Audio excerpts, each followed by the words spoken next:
I don't know if Peppy's going to stay there on the chair. I wish he would, because I wanted to talk a little bit today about him and a little bit about some of the meds that I've had to use over the years.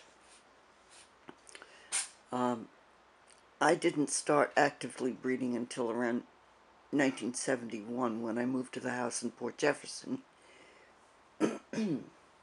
Excuse me. And I was approached by a friend who had a female Siamese.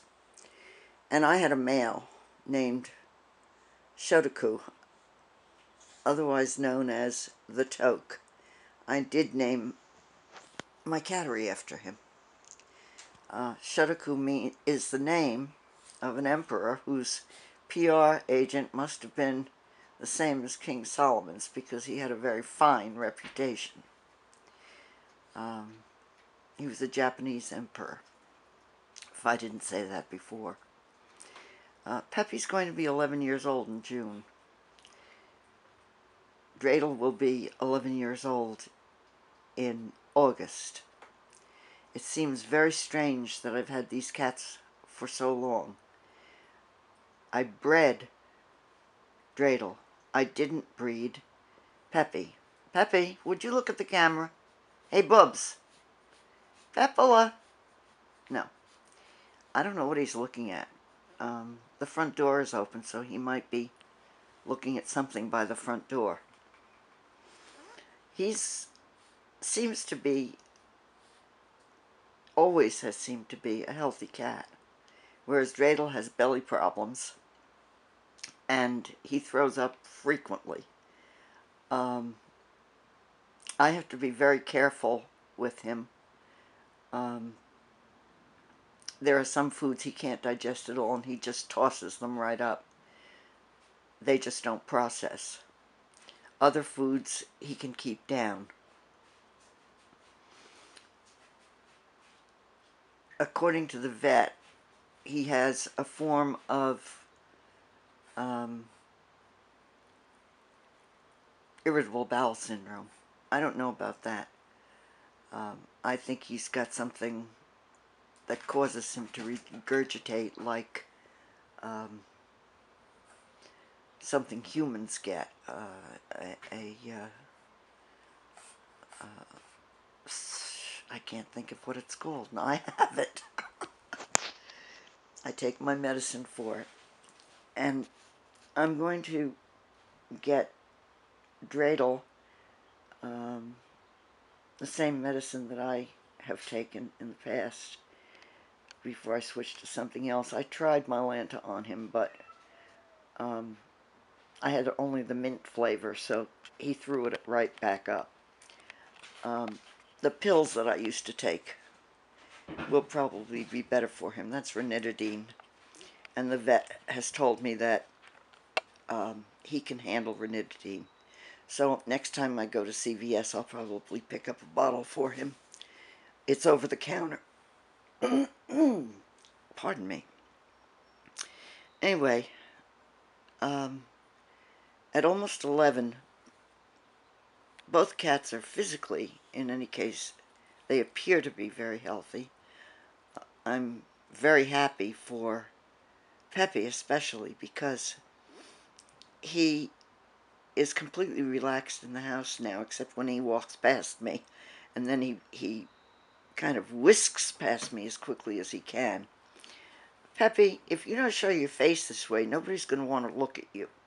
He is a beautiful cat. And he's very muscular, and he's thrown beautiful kittens, with the exception, of course, of the quirk that I've talked about before. Medications today are so much better than they used to be. When I first started out, the Toke was very, very sick.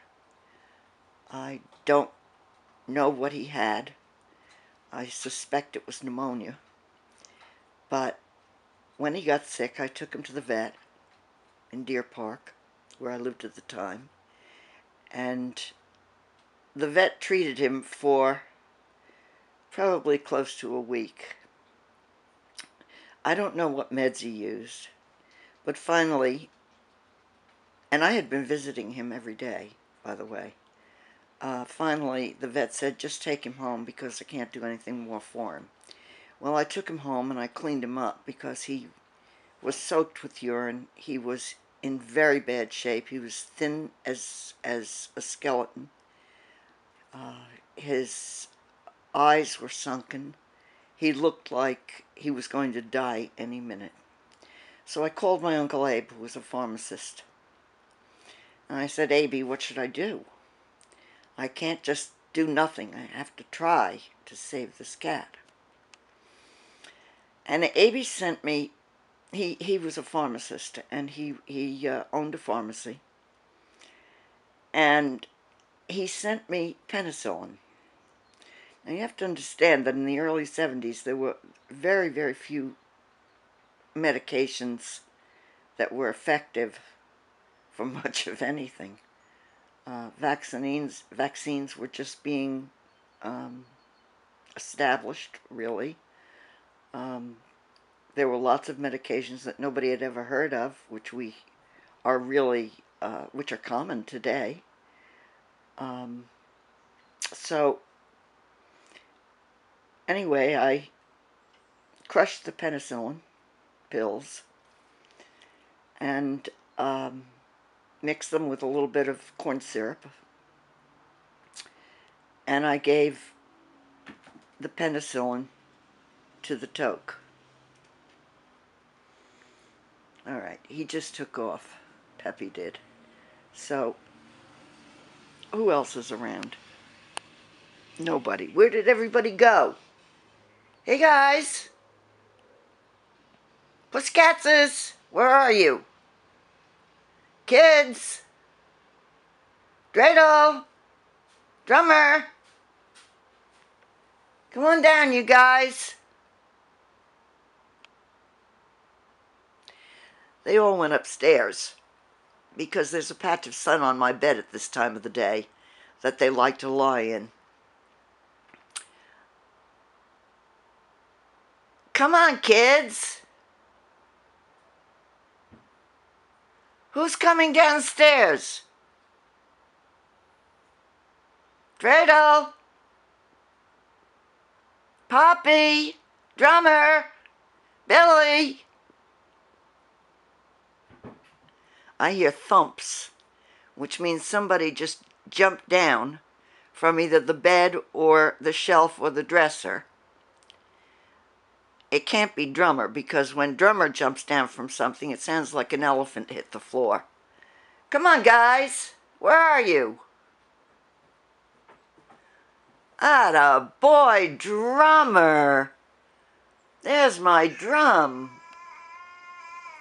Well, come on down. Please? Come on, Drum. Aw, there's my boy. That's my Drummer. Good boy, Drum. Good boy. Are you going to get up on the cat tree? No? How about getting up on the chair? You want to get up on the chair? You want to get up on my lap? That's what he really wants. He wants to get up on my lap. Let's see if we can do this. You want to come up on my lap, Drum? But then I can't take your picture. Drummer? Who was that? Somebody else is coming downstairs? He says somebody else is coming downstairs. I don't know who it is, but I heard somebody. Who is it, Drum? Is somebody coming downstairs?